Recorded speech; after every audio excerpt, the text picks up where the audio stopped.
Na família passamos por processos de rejeição, na igreja passamos por processos de rejeição, na escola, no trabalho. Gente, rejeição é uma companheira do ser humano. E se você não aprende a trabalhar com ressignificação, ela vai te dominar. Ela vai começar a colocar os pesos dela em cima da gente.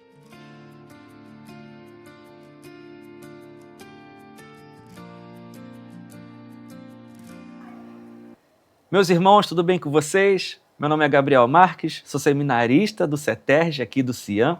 E, gente, olha que legal, nós estamos no nosso primeiro episódio do CIANcast.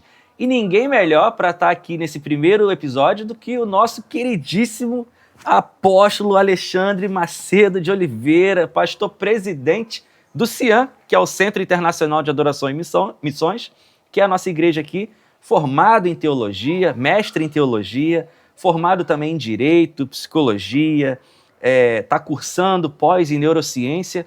E você que está assistindo aí em casa, nós estamos aqui nesse lugar lindo, maravilhoso, né? O sítio Djuvak, né, apóstolo? Um sítio aqui na Finlândia. Não, brincadeira, gente. A gente está aqui em Tanguá e nós estamos vivendo a primeira experiência nossa aqui no Casa de Efraim. Casa de Efraim, nosso apóstolo vai falar um pouquinho mais a seguir sobre o que é, mas está sendo uma experiência maravilhosa. E, gente, eu quero já entrar aqui nas perguntas, porque você deve estar se perguntando, que Casa de Efraim? Que negócio é esse? Tanguá? Onde é que vocês estão? Então, meu apóstolo, a primeira pergunta que nós temos aqui é: como e onde surgiu a Casa de Efraim? O senhor tem falado, né, em algumas experiências, que o senhor teve entrou em êxtase, né? A voz do anjo falou com o senhor, né? Casa de Efraim, e o senhor procurou, não achou, né? Brincadeira, mas traz pra gente aqui qual foi a inspiração. Okay. Então, quero dar boa tarde, Gabriel. Boa tarde para vocês que estão aí, para a nossa equipe que está trabalhando, né? Sim. E se vocês ouviram as vozes aos fundos aí, né, não é nada de sobrenatural, não. É porque realmente a gente não combinou com ninguém, né? E o pessoal está desfrutando aí desse lazer tão abençoado que o sítio nos proporciona. Bom, como é que surge Casa do Efraim, né? No ano de 2025, eu participei de uma convergência apostólica e naquela convergência, ali, ouvindo o Gustavo Lara, a pregação, veio à minha mente esse termo, Casa de Efraim. A primeira coisa que eu pensei, não, deve ser alguma página aí, alguma coisa para visitar, para conhecer, e aí, naturalmente, depois dali eu comecei a procurar e nada. Eu falei, ué, então faz sentido. Falei, bom, deixa eu ver se tem algum domínio, né, dentro daquilo que eu imaginava, e não tinha. E aí eu falei, bom, por via das dúvidas, como eu não sei ainda o que é, fiz o registro do domínio, né? Então hoje casadeefraim.com.br é um domínio nosso, e criamos lá uma pequena página ainda no Instagram, né? Que vai ser alimentada à medida em que a gente tiver a equipe. E surgiu essa ideia. Chegou o Subir na Montanha, o tema, Casa de Efraim. Só que lá eu concentrei todas as ministrações pela direção de Deus em relação aos filhos de José, né? O que ele gera, que é Manassés e Efraim. E de lá para cá começou a minha crise, né? Qual era a minha crise? Pô, vai ser um puxadinho do encontro com Deus? Vai ser curados para curadores a revanche? Então, a minha ideia era que nós não tivéssemos mais um evento ligado à cura interior, porque, como nós sabemos, a nossa igreja trabalha nisso de uma maneira muito, mas muito eficaz. Então, agora seria o desafio seguinte: o que o senhor quer? E isso não foi fácil, viu, gente? Porque a revelação ela é progressiva. Então, ela vai acontecendo e realmente, mais para esse ano, ali para fevereiro, março, é que a coisa começa a tomar uma forma na mente, à luz da direção de Deus. E estamos aí, né? Daqui a pouco na terceira noite. Se você não assistiu as outras 2 noites, vai lá, tem um link, você pode escrever e assistir totalmente e receber até o material que foi preparado para o Casa de Efraim. E aí, meu apóstolo, o senhor fala que a sua crise, né, foi, na verdade, ficar com medo que fosse um puxadinho do Curados, ou mesmo do encontro com Deus. Então, para o público que está em casa, né, o senhor pode definir assim, qual seria o propósito, a proposta principal da Casa de Efraim? Então, a proposta principal é a gente esquecer a ideia da cura interior. A cura interior, para mim, ela acontece no encontro com Deus. A cura interior acontece para mim no curados, para curar. Diga-se passagem, se você não foi, eu digo para você assim, faça. Ah, fui uma vez, faz de novo. Então, encontro destino, ou seja, são elementos, né, encontro casais, são elementos que te dão muita base para a restauração emocional, para a cura emocional. E o que eu via e o que eu vejo, né, à luz até dessa caminhada aí que a gente tem de ministério pastoral, da questão da psicologia também, é que as pessoas são curadas no seu interior, mas elas não sabem administrar o que ficou para trás.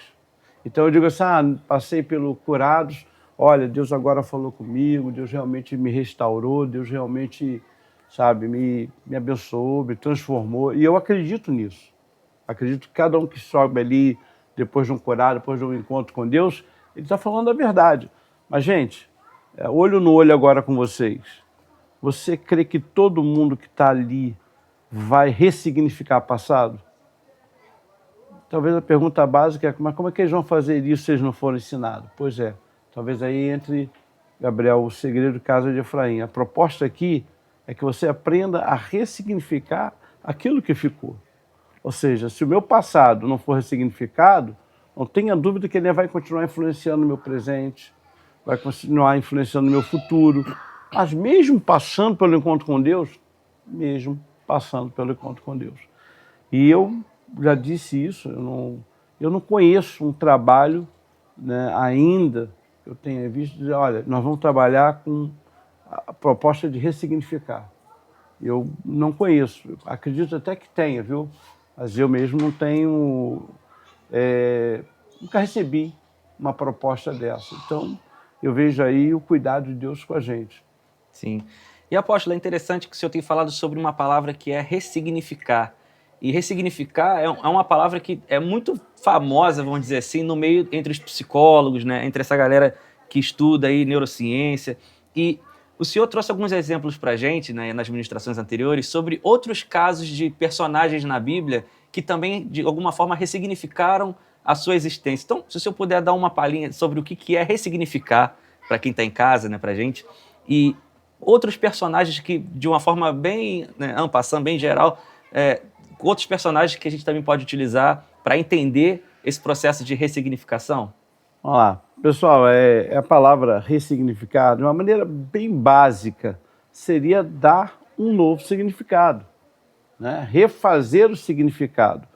E o que eu vejo é que essa palavra, ainda que tenha sido criada no meio da psicologia, ela é uma palavra vivida na Bíblia, até porque a Bíblia não vai ser pego de surpresa em nada.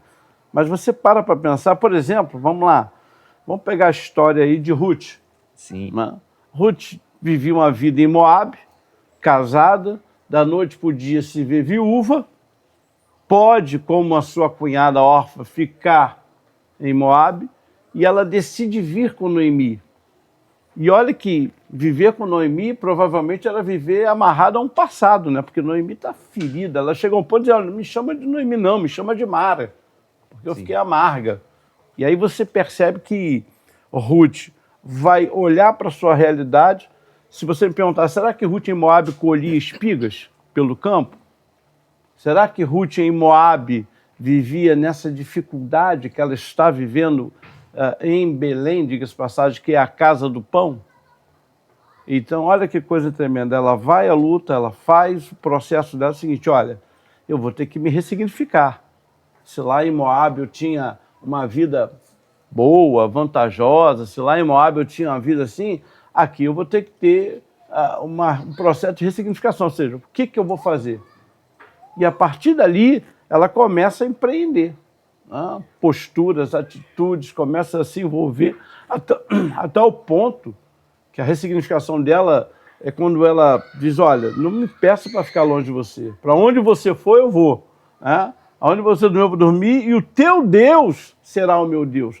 A turma, às vezes, até usa isso para tratar de assuntos no casamento, e não é. Aquilo ali é uma ressignificação. Ela diz, olha, aqueles deuses lá já não fazem parte da minha história, aquela cultura lá já não faz parte da minha história. Isso é ressignificar.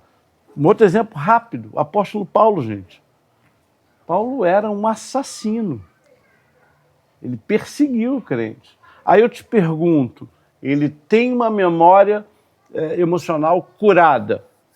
Tá, mas o passado está lá. Como é que ele vai ressignificar isso? A partir do momento que ele diz, eu sou Paulo, apóstolo de Cristo, pela vontade de Deus. Aonde é que entra a ressignificação?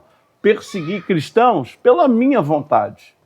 Matei cristãos porque atendia o desejo e a vontade do Império Romano. Mas agora, pela vontade de Deus, me tornei apóstolo de Cristo. Então, são vários exemplos, né, que a gente tem na Bíblia. Moisés, olha, Davi, gente, é muita coisa. Se a gente parar para pensar sobre ressignificação na Bíblia, sim, vai passar bastante tempo tendo casa de Efraim. É verdade, meu apóstolo. E uma outra pergunta que, né, algumas pessoas nos ajudaram aqui, né? A gente está tendo alguns painéis aqui ao longo desses dias, onde a gente está observando, né, alguns aspectos da vida de José, alguns percalços que ele viveu, algumas situações, né, olhando a história dele ali. E uma das partes dessa história é quando ele é jogado numa cisterna pelos seus irmãos. Ele é lançado dentro de um poço, basicamente. Então, olhando aqui, né, existem pessoas que buscam muito essa questão do viés de aprovação, querem ser aprovadas naquilo que elas fazem, querem ser reconhecidas. E como que a gente pode observar que esse viés de aprovação, essa necessidade de ser aprovado, pode estar conectado a uma ferida de rejeição ali que nunca foi plenamente curada, processada? O maior exemplo disso são os irmãos de José, né? A turma lá tinha uma certeza que Rubem era o primogênito. Está todo mundo ali. E eles já trazem também, vamos deixar bem claro isso, um problema sério, né, de paternidade, porque Lia não era a escolhida de Jacó. Raquel é que era amada. Então, e José vem como filho da velhice. Então, enquanto Raquel não tinha filhos, eu acredito que os irmãos de José, na parte de pai, estavam de boa. Sim. Já está definido, Rubem é o primogênito e tal. Quando José nasce, Jacó toma uma medida que é extrema, é fazer questão de dizer o seguinte, olha, pode até continuar com o Rubem, mas o meu preferido é esse. E aí não tem jeito, né? Essa rejeição, ela acontece. E nós, todos nós, na família passamos por processos de rejeição, na igreja passamos por processos de rejeição, na escola, no trabalho. Gente, rejeição é uma companheira do ser humano. E se você não aprende a trabalhar com ressignificação, ela vai te dominar. Ela vai começar a colocar os pesos dela em cima da gente. E aí a qualidade de vida já era. Por quê? O que a rejeição gera em nós? Insegurança. Ela vai gerar insegurança. Você nunca vai estar seguro para fazer as coisas. Sim. E aí, meu apóstolo, passando dessa parte do poço, né, ele é vendido como escravo. E aí ele vai para a casa de Potifar, sendo que lá ele prospera. A Bíblia diz que ele, mesmo sendo escravo, ele prospera. Mas ele continuava sendo escravo. Então, uma pergunta que também fizeram aqui para a gente, né, é como que o Senhor distingue prosperidade externa de liberdade interna? Prosperidade externa de liberdade interna. Existe pessoa próspera por fora enquanto se sente escravo por dentro? Eu acho que tem um pouquinho, mas se a gente voltar lá para o poço, o que eles fizeram com José? Antes de colocar José no poço, eles quiseram tratar José de maneira, antes de ferir José fisicamente, eles tiveram a tentativa de feri-lo emocionalmente. Tira a túnica dele e vamos ver o que vai ser desse tal sonhador. Sim. Ou seja, olha a perspectiva, gente, né? Eles podiam pegar o irmão, joga aí no poço com a túnica, quando vier a caravana, ele tira a túnica e diz papai. Não, eles tiraram a túnica, ou seja, para eles a identidade de José estava no que ele vestia, e vamos colocá-lo no poço, vamos ver o que vai ser dele. E ele é vendido. E tem a ver com essa pergunta aí. Se você me perguntar assim, hoje a gente vive um processo em que as pessoas elas estão observando o que você é por fora. Então, nós somos analisados assim. Então, se você...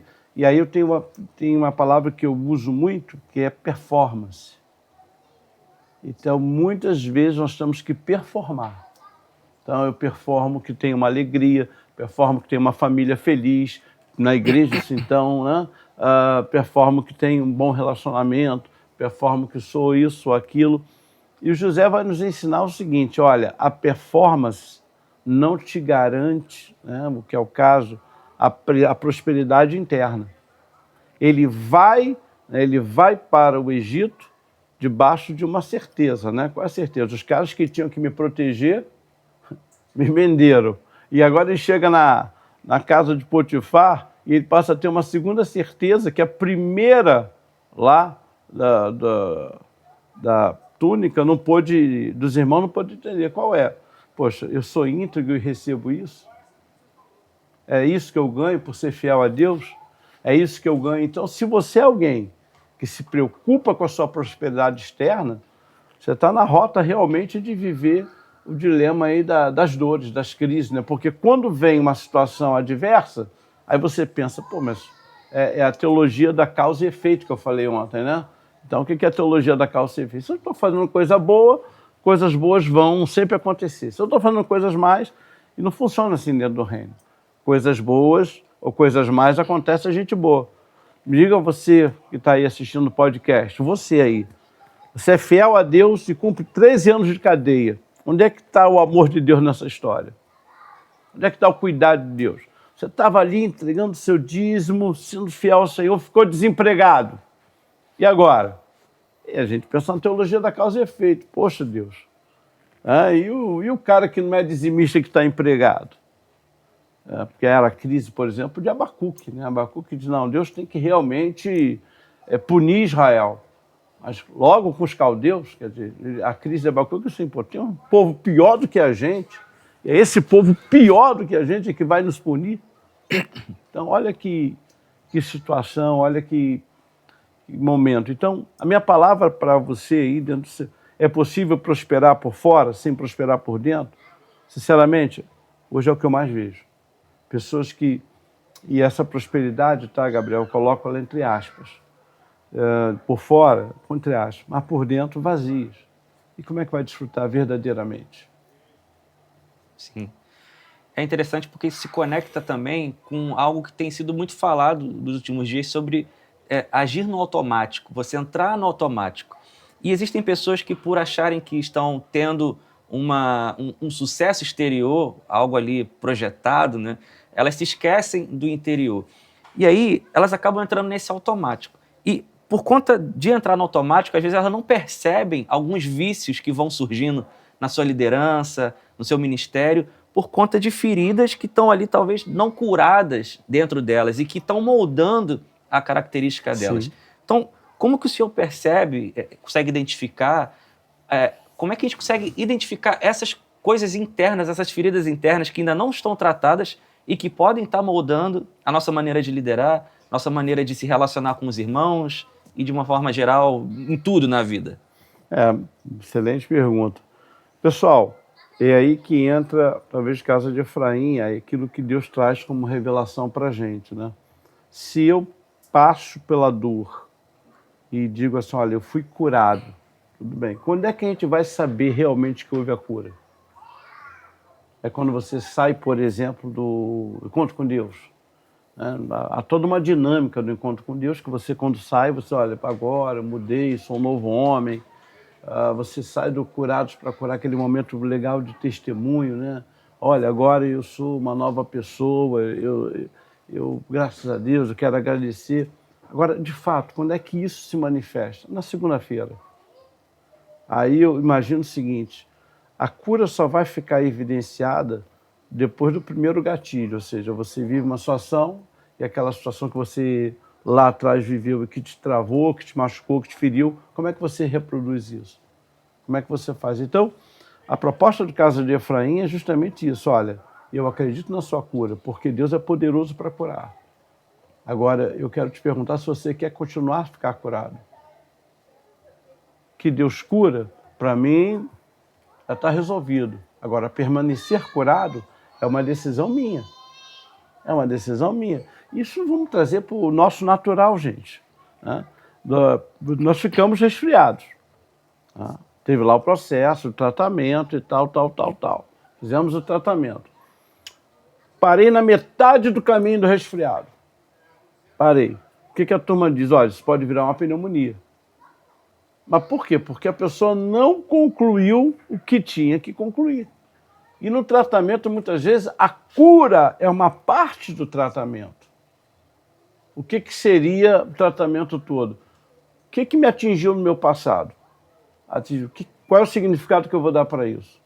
Eu vou dar o significado do esquecimento. Gente, muita honestidade. Vocês acham que é assim mesmo? Que é um CPU ou uma memória que você vai lá e dá um del e tchum? Não, nem me lembro, não aconteceu isso, não me lembro. Acredita que eu não me lembro? Não funciona assim. Então, muitas vezes a pessoa começa a agir em função daquilo que ela achou que estava curado e não estava. Porque o comportamento dela continua sendo. Né? O que a gente vai ver? Quais são os sinais da cura de José? Você não vê José reunido dizendo, olha, vamos dar as mãos aqui. Quero pedir perdão a todo mundo. Primeiro, José vai, olha, vocês fizeram mal.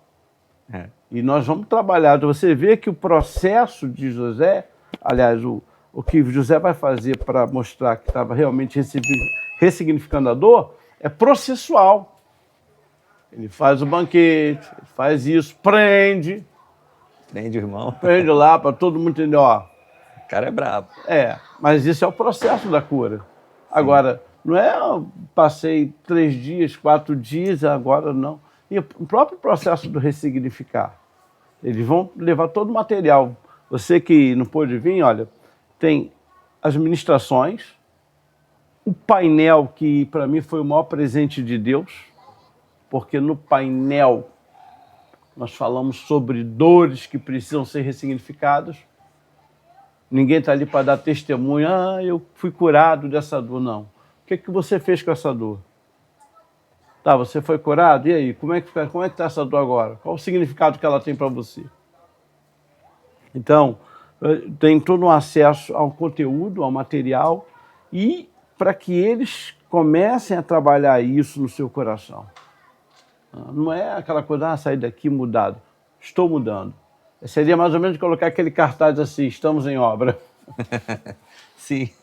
E meu apóstolo, José, ele viveu também uma experiência ruim dentro da prisão. Ele teve ali, na verdade, ele foi usado por Deus ali para interpretar o sonho do copeiro e do padeiro.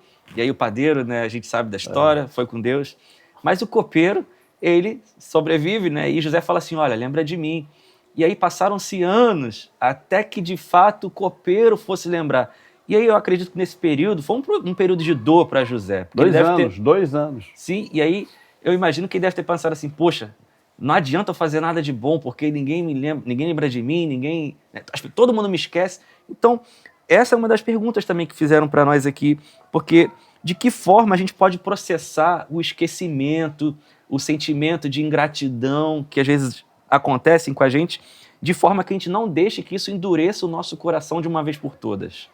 Então, Gabriel, falando para você e pessoal também que está acompanhando nosso podcast, é importante entender o seguinte, gente, o fato de você ressignificar uma dor não quer dizer que outras virão.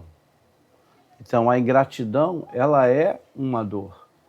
Agora, se você vai aceitar aquela dor te paralisar, te impedir de continuar, o fato é que ele sai, a Bíblia vai dizer que o administrador confia em José, a coisa tomou uma forma, eu creio que o José continua fazendo o que ele tinha que fazer, porque senão ele poderia pensar o seguinte, poxa, ajudei o cara esqueceu de mim, que essa coisa, não faço nunca mais, tá aí, não me envolvo nunca mais. E pessoal, não funciona assim, não pode ser assim, porque é aí que entra o poder de Deus, né? As dores, elas não vão parar de chegar na nossa vida. E a dor de um pai que tanto fez por um filho e que esse filho virou as costas para o pai. E a dor de um casamento que se desfez depois de anos. Então, ressignificar é um propósito da palavra. Ou seja, essa dor aí vai te reger? Essa dor vai virar a tua identidade? Imagina, ele já estava vivendo com a dor da rejeição. Então ele está ressignificando. Né? Agora vem a dor da ingratidão. É essa a vestimenta dele? Então, gente, esse exercício de ressignificar pela palavra e pelo Espírito Santo é algo que nos acompanha até chegar no céu. Eu acredito que ressignificação nossa vai acabar no céu. Aí não vai precisar ressignificar mais nada, porque nós seremos perfeitos. Mas aqui na Terra, por exemplo, você falou uma coisa interessante, olha. Ele sofreu a rejeição dos irmãos, ele sofreu a acusação da mulher de Potifar, e agora sofreu a ingratidão, né, gente, do copeiro. Mas olha a quantidade de vestimentas que esse cara teria. Agora pega esse cara, esse irmão nosso, e coloca ele para liderar. Aí você vai dizer, pô, que comportamento é esse que ele tem? Estranho, né? O cara não confia em ninguém, não fala com ninguém. Mas por quê? Porque ele está ali com aquelas vestimentas. O que José vai nos ensinar é o seguinte, a vestimenta que me arrancaram lá dos meus irmãos, da rejeição, não é minha identidade. A que a mulher de Potifar colocou em mim e segurou, não é minha identidade. A que o copeiro está fazendo aqui não é minha identidade. Então, é importante esse processo de ressignificação. E, sinceramente, isso é muito pouco falado nas igrejas. A igreja parece que focou em cura interior e tem que focar, mas estacionou ali. Então, a Casa de Efraim vem da parte de Deus o seguinte, olha, vamos ressignificar. E eu espero que, com outros nomes, com outras posturas, com outros propósitos, se surjam mais casas de Efraim. Para que essas pessoas possam dizer o seguinte, olha, curei. Mas para que esse resfriado curado não vire uma pneumonia? Vamos ressignificar? Sim. E apóstolo, José teve 2 filhos. Efraim, que é o nome que, né, dá título aqui ao nosso evento, Casa de Efraim, foi o segundo filho. Sim. A gente tem aprendido que Efraim significa Deus me fez prosperar na terra da minha aflição. Mas tinha um Manassés. E aí, para o senhor, Manassés foi o primeiro, né? Para o senhor, o que seria gerar Manassés para José? Muito interessante. Aliás, dá um furo de reportagem aí. Hoje à noite a gente vai ter um ato profético. Vocês vão ter um ato profético justamente com Efraim e Manassés. Apóstolo, se essa ordem fosse invertida, se ele desse o nome para o filho de Efraim e o segundo Manassés, estava valendo? Era a mesma coisa? Não. Nós aprendemos na matemática que a ordem dos fatores altera sim o produto. E altera mesmo. Porque você não pode prosperar com ferida. Você não pode prosperar com dores. Então, o que ele vai fazer? Primeira coisa, é por isso que eu digo, a cura interior precisa existir. Porque ele diz, Manassés, né, Deus me fez esquecer. A cura é isso. Deus me fez esquecer. E ressignificar é, Deus me fez prosperar. Então você percebe, só para a gente entender isso de uma maneira clara, o que aconteceu quando José foi colocado no poço? Os caras comiam. O que aconteceu com José antes de chegar no poço? Ele foi despido da sua túnica. O que aconteceu com José quando ele chega na casa de Potifar? Ele faz a casa prosperar e ele perde a sua roupa. O que acontece com José no presídio? Ele passa 13 anos com a roupa de presidiário. Até que foi? Agora Deus me fez prosperar. O copeiro diz para o faraó, naqueles sonhos que o faraó tem das vacas, né, que eram devoradas, as magras devoravam as gordas e tal. Disse, olha, tem um cara lá no presídio lá, que ele... Eu tive um sonho, o padeiro teve um sonho e ele acertou. Ele diz, manda chamá-lo. Manda chamá-lo apressadamente. José não sai de lá apressadamente. A Bíblia nos mostra que José faz a barba, consequentemente toma um banho, troca de roupa e entra. São 3 ações. Se barbear, trocar de roupa e entrar. O que essas 3 ações revelam de uma maneira muito clara? Eu não vou me apresentar no mundo com as vestes que eu cheguei até aqui. Meu Deus. Então ele prospera. Olha Efraim fazendo sentido. Não é isso? Sim. Eu vou botar as vestes, eu não vou sair daqui com as vestes que a carceraria lá, que o presídio me deu. Não, as vestes que eu vou ter veio da mão lá do faraó, de alguém, né? E aí a Bíblia diz que ele entra.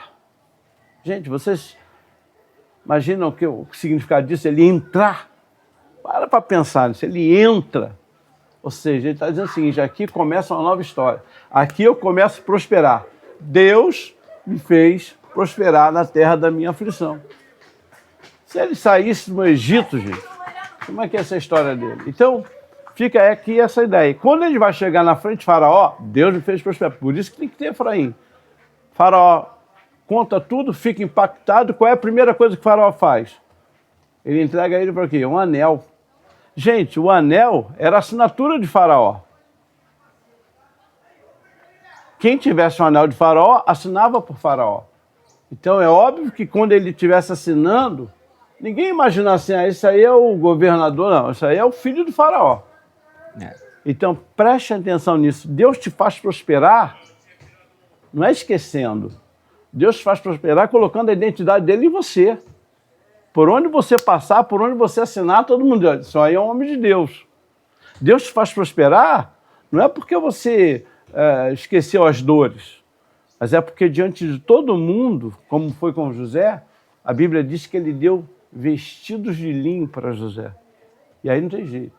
Só a aristocracia, só os ricos, né, usavam vestimentas de linho. E por último, né, que eu também acho fantástico, aquele colar de ouro que ele dá a José. Aquele colar, eu fico imaginando quantas túnicas que aquele colar José seria capaz de comprar. Então Deus nunca, Gabriel, devolveu a José o que ele perdeu. Ele deu o que José mais podia imaginar. Então por isso Deus nos faz prosperar. Então eu primeiro tenho que esquecer, mas depois eu tenho que ressignificar. E a história mostra o seguinte, ele se reúne com seus irmãos, onde? Um banquete. Então, se um dia vocês comeram comigo no poço, hoje vocês vão comer comigo à mesa. Segundo, para cada irmão, a Bíblia diz lá, no capítulo 50, que ele deu uma peça de roupa de gala, de festa. Não era uma túnica qualquer. E para Benjamim, ele deu 5 peças de roupa e 300 talentos de prata. Agora, tem algo ali que aí é só hoje à noite. Vocês já souberam demais de coisas que vão acontecer à noite. Hoje à noite aí não tem jeito. Mas hoje à noite, se você entrar lá, fizer a sua inscrição, você vai entender todo o processo da prosperidade que Efraim simboliza. Sim, e apóstolo, a gente falou sobre sonhos. A gente sabe que o processo de José ali começou com sonhos. Ele teve sonho ali dos feixes, né, dos irmãos se dobrando diante dele. Depois ele teve outro sonho das estrelas, o sol e a lua, né, ou seja, seus irmãos, seus pais se ajoelhando diante dele. Isso se cumpriu lá na frente, quando, né, aquela comitiva veio até ele para receber alimento, porque havia fome na terra, por conta da própria visão que Faraó teve ali, das vacas magras comendo as vacas gordas. E aí, muitas pessoas que estão nos assistindo, nós aqui também temos sonhos que Deus colocou, sonhos, enfim, de modo geral. E a gente olhando para a história de José, a gente vê que entre o sonho e o cumprimento do sonho, foi um perrengue gigantesco. E aí talvez isso pode estar desencorajando a pessoa ali, meu Deus, eu tenho um sonho, mas olha que perrengue para se cumprir. Como que a gente faz para esperar entre o sonho e o cumprimento daquilo que Deus prometeu para a gente? Vamos lá, eu penso o seguinte, existem sonhos que são patrocinados pelos nossos desejos. E aí esses serão alcançados à medida da sua determinação. Então eu tenho um sonho profissional, eu vou batalhar, vou dar o meu melhor, vou chegar lá. E existem sonhos que são patrocinados por Deus. Qual é a diferença? Os sonhos patrocinados por Deus sempre vão cumprir um propósito para Ele e não para a gente. Então, se você tem um sonho patrocinado por Deus, o que você vai perceber? Tem um propósito para Ele Ele enviou a fome. E qual é o propósito? Eu vou ter que levantar alguém para que nesse tempo da fome a terra nos apareça, principalmente a família do patriarca Jacó, porque dali viria a descendência de Jesus Cristo. Então é muito importante que a gente entenda isso. Se o teu sonho é patrocinado por Deus, vai ter luta? Claro que vai ter. Vai ter sabotadores? Vão ter. Lá vem o tal sonhador. Os caras eram sabotadores de sonho. Né? E o que vai te manter firme nesse sonho? A certeza de que o Senhor é contigo. Você não, foi o que eu falei, você não vê José cantando, você não vê José orando, você não vê José dando testemunho, mas por 3 vezes, quase que de uma maneira bem tímida, né? O Senhor estava com ele, o Senhor era com ele, o Senhor o fazia prosperar. Se você lê a história de José, você diz, cara, não tem uma manifestação igual a Abraão. Abraão, sai da tua terra, sai do meio da tua tenda. Né? Então, você percebe que dos patriarcas, José é aquele que a coisa está acontecendo, né? Mas não tem essa manifestação que a gente gosta de ter. Imagina você dentro da tua casa dizendo, Gabriel, sai da sala, vai para vai o quintal, olha para o céu. É verdade, nós estamos acostumados com esse tipo de pregação, com esse tipo de abordagem. A gente fica frustrado. Já reparou da alegria que a gente tem quando alguém para a gente na rua e diz, olha, Deus tem um projeto, tem uma obra na tua vida, né? Sim. José não teve isso. José não teve isso, pelo contrário, mas José tinha certeza que Deus estava com ele. Era a única certeza que ele tinha. Ele teve sonhos, mas como adolescente, como é que vai ser? Não é verdade? Sim. Como é que ele vai interpretar isso? Lá na frente é que ele vai ter a maturidade para entender. Agora eu entendo o sonho, agora eu compreendo. Mas você vê que o tempo todo a vida dele está sendo trabalhada para um propósito maior. Então, o meu sonho é o mesmo sonho de Deus? O que eu quero é o que Deus quer? Então eu posso ter um sonho numa área profissional e trabalhar para alcançar. E isso ter a bênção de Deus. Agora, ter a bênção de Deus não quer dizer que vai ser patrocinado por Deus. E ter um sonho patrocinado por Deus, a primeira coisa que ele vai fazer com a gente é lapidar. Você imagina se José não fosse lapidado? Quando ele desce de cara com os irmãos. Pô, os caras que aprontaram comigo. Ele devia mandar jogar naquele presídio, ó, vamos fazer o seguinte, eu vou ser justo com vocês, eu passei 13 anos, eu vou deixar vocês 13 anos presos. Então é importante a gente entender isso, né? Que Deus, quando Ele nos dá sonho, Ele nos lapida. E muitas vezes uma perseguição, uma situação de desemprego, uma situação de doença. A gente, puxa vida, mas por quê? Estou lapidando, estou trabalhando em você. Então não tem que ficar preocupado. Se Deus patrocinou, vai acontecer, vai chegar, vai realizar. Né? Como diz a canção de Efraim, né? Efraim se tornou, Gabriel compôs essa canção, e você que está acompanhando pelo online tem visto, né? É como a prensa, né? Pegou lá a azeitona e para que ela se torne um produto, né? Um propósito divino, ela teve que ser prensada. Ela teve que ser esmagada. E detalhe, a primeira prensa, diz o entendido que eram 5 prensas, mas a primeira prensa é que era o óleo mais puro que ia para acender o candelabro. A segunda, a terceira, a quarta, a quinta prensa tinham outras finalidades, até mesmo medicinais, para sabão, para tudo, para iluminação, mas a primeira era dedicada para Deus. Então, pode ser que você esteja vendo esse tempo da prensa aí do Efraim e Deus está te moldando para grandes coisas, eu creio. Amém. E, meu apóstolo, a gente já está caminhando para o final. A história de José também nos mostra que ele é um exemplo de fidelidade quando ninguém está vendo. Porque a Bíblia fala que José estava lá na casa de Potifar, Potifar não estava em casa, e a mulher dele, de Potifar, né, queria ali ter alguma coisa a mais com José. E a Bíblia diz que José corre nu, né, corre pelado pela rua para fugir da mulher. Então, como que a gente pode ser fiel quando ninguém está olhando, a partir dessa experiência de José? Boa pergunta, né? Vamos se manter íntegro quando ninguém está olhando. E ele ainda tinha motivo de sobra, né? Porque porque o cara chegou lá abandonado, vamos dizer assim, jogado, expulso pelos irmãos, não podia estar revoltado com Deus, mas eu creio que integridade é uma decisão que nós temos que tomar todo o tempo, em pequenas coisas e em grandes coisas. Eu acho que José foi treinado na integridade, na pequena integridade. Vamos dar um exemplo assim simples de integridade. O pai vira para ele e diz: filho, vai lá no campo ver os teus irmãos. Ele sabia naquela altura do campeonato que os irmãos odiavam ele. Ele podia virar um servo lá, ele é filho do dono, dos empregados. Só, meu pai pediu, vai lá, não vou lá não, meus irmãos estão me aborrecendo. Só que o cara vai e vai de maneira íntegra, literalmente, ele vai com a túnica. Sim. Ele não podia ter tirado, gente, mas o pai deve ter pedido a ele para usar. Então ele foi íntegro no uso, ele foi íntegro na obediência, coisas pequenas, mas é esse nível de integridade. Ele vai para a casa de Potifar, ele é íntegro no que faz.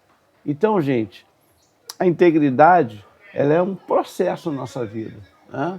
E aí, parafraseando Jesus, é o seguinte: quem for íntegro no pouco, sobre o muito, eu te colocarei. Eu acredito que o maior teste de integridade dele foi essa, né? Quando ela agarra a roupa e ele vai embora, ele foge. O que ele está dizendo para mim e para você ali? Eu não sou definido pela roupa. A minha integridade ninguém vai tirar. Ele prefere pagar o preço, né, de ser, à luz da cultura, ser marcado como um malfeitor, do que perder diante de Deus a certeza de que ele estava fazendo era a coisa certa. Sim, meu Deus. Irmãos, a última pergunta, eu comecei apresentando o apóstolo, né? Uma pessoa que fez várias faculdades, mas ele também tem uma habilidade que é muito, muito interessante. O nosso apóstolo, ele também é compositor, né? A nossa igreja tem vivido vários momentos ao longo dos anos, experiências maravilhosas com Deus através de canções, né? Vem Meu Amado é uma delas, talvez, na minha opinião, a top 1. E nós vemos aqui, mesmo nos dias de hoje, e a música, a gente estudando a música como uma cultura, né, um instrumento mesmo artístico, ele tem essa característica de formar caráter, né, enfim, transmitir ali uma ideia, uma cultura. A gente olhando para a Bíblia, a gente vê muito Davi fazendo isso nos Salmos. Ele ressignificava às vezes dores, escrevendo, né, canções que depois iam sendo cantadas pelo povo de Israel ali, em experiências, 1000 experiências, né? A gente, quando vai olhar a história do rei Josafá, ele canta: deem graças ao Senhor, porque Ele é bom e a sua misericórdia dura para sempre. A gente vê isso refletido nos Salmos de Davi. Então, como que essa questão da música, a gente aqui escreveu uma nova música, né? E eu tenho certeza que as pessoas que estão passando aqui, as próximas que vão passar nos próximos Casa de Efraim, vão ficar lembrando ali, sempre quando elas ouvirem essa canção, elas vão se lembrar daquilo que Deus fez com elas nesse ambiente. Porque estava comentando com o Rogério esses dias que a gente está na época de Copa do Mundo. E tem certas musiquinhas do Brasil que, quando a gente ouve, a gente logo é tomado por aquele sentimento de patriotismo, né? Nossa seleção brasileira. Você não precisa nem ouvir a letra, só a melodia já te remete àquela música, aquele sentimento. Então, o que o senhor pode dizer a respeito desse trabalho que a gente está fazendo também, da música, né, de uma forma pedagógica, praticamente pedagógica, mostrando para as pessoas que, através da música, a gente pode ressignificar dores? Na verdade, a música, ela é uma bênção de Deus, né? Um propósito para muita coisa. Aprendizado, ressignificar, reaproximar, tratar. Gente, o que a gente vai pensar aqui da música vai virar outro podcast, né? Mas eu acho que o grande segredo, né? E aí eu vejo que a música tem o poder da unção, né? Quando ela vem da parte de Deus, ela marca a gente, nos leva a mudança, né? Nos leva a corrigir rotas. E muitas vezes ela vem, aí eu vou falar da música secular, também com o propósito, né, de amenizar dores. Eu não creio que nenhuma música secular transforma pessoas. Não creio. Mas eu creio que música secular ela vai amenizar dores. Aquela pessoa que ainda não tem Jesus Cristo, às vezes ela canta uma música ali para esquecer lá a vida dela, esquecer o problema, deixa a vida me levar, né? Eu paro para ouvir essas letras, né? E fico assim, deixa a vida me levar, a vida leva eu, né? Tem umas terríveis, umas letras terríveis também. Sim, mas elas criam, né? Tem essa cantora que morreu, que era da sofrência, qual é o nome dela aí? Marília Mendonça. Você vê quantos órfãos deve ter ficado, né? Porque ela morre com ela essa ideia da sofrência, né? Dali, de curtir o poço ali, né? Assim, lamear no música poço. É a diferença nossa, é que a música gospel, né? A nossa música cristã, ela não tem essa perspectiva, né? De manter o sofrimento, de alimentar o sofrimento. Me doei, agora passei por isso. Né? A nossa música ela tem um propósito de transformação. Quer ensinar o pessoal Bíblia? Usa a música. Quer ensinar o pessoal a passar por casa de Efraim? Louvor do casa de Efraim. Para que realmente isso aí... Ele pode não lembrar nada do que eu não. Ele vai lembrar, Efraim. Ele já vai ser reportado lá. É o poder da música. Não tem como lutar com isso, né? A unção. Até porque ela nasceu no céu, né? Sim. Não pode ser uma coisa ruim. Nasceu lá, então... Não tem como. Meu apóstolo, o senhor tem últimas mensagens aí para quem está nos assistindo? A mensagem que eu tenho para vocês é primeiro do nosso seminário. Nós temos um seminário e o CETERJ tem uma diferença de qualquer seminário, né? É que o investimento na área pastoral, que é o que você que quer ser pastor ou pastora precisa ter, é muito maior. Hoje você vai ter recursos na internet, que vão te ensinar a falar o grego, o hebraico, que vão aplicativos que vão dar para você até leitura nos originais, mas você não vai ter como, nem com a internet, nem com o IA, como viver uma unção ministerial. Mas a IA prepara estudo, a IA prepara pregação, a IA prepara isso, mas ela não tem a capacidade de te dar unção. E aí, como é que fica? Então, nós temos um propósito no nosso seminário, é fazer com que você avance no seu chamado. Então, avançar no chamado é entender o que Deus quer e vai lapidar você nesse tempo de seminário. Essa é a minha primeira palavra. Minha segunda palavra é que o nosso podcast aqui, né, o Ciancast, venha outras edições, Deus vai nos dar um estúdio e a gente trabalha com outras perspectivas, né? E você aí é um colaborador, né? Divulgando. Gostou? Passa adiante. Gostou? Encaminha, participe com a gente. E por último, agradecer a Deus porque realmente, fim de tarde, né, esse cenário aqui maravilhoso, não tinha lugar melhor para começar o primeiro, né? Agradecer a vocês todos que abraçaram essa causa, Rogério que está ali, o nosso operador de som, de mídia, de tudo, você, Gabriel, aí na entrevista, e o pessoal que preparou, e você que está acompanhando. Deus te abençoe, viu? Deus abençoe mesmo. É isso, pessoal. Quero agradecer mais uma vez o meu apóstolo, meu líder, meu pastor, por essa oportunidade, né, de estar abrindo esse trabalho. Quero também dizer que esse podcast é um oferecimento do nosso restaurante Escola Macieira e também da barbearia Refidim, que está sendo lançada recentemente, né? São dois trabalhos maravilhosos que têm a iniciativa da nossa igreja para trabalhar realmente ali no âmbito social, em volta do nosso território, do nosso Hebron. Então é importante destacar aqui, né, Gabriel, do Refidim, e o nosso irmão Macieira, do restaurante Escola. Então, muito obrigado, sejam todos bem-vindos ao Ciancast e até o nosso próximo episódio. Meu apóstolo, muito obrigado. Valeu, gente. Deus abençoe. Show!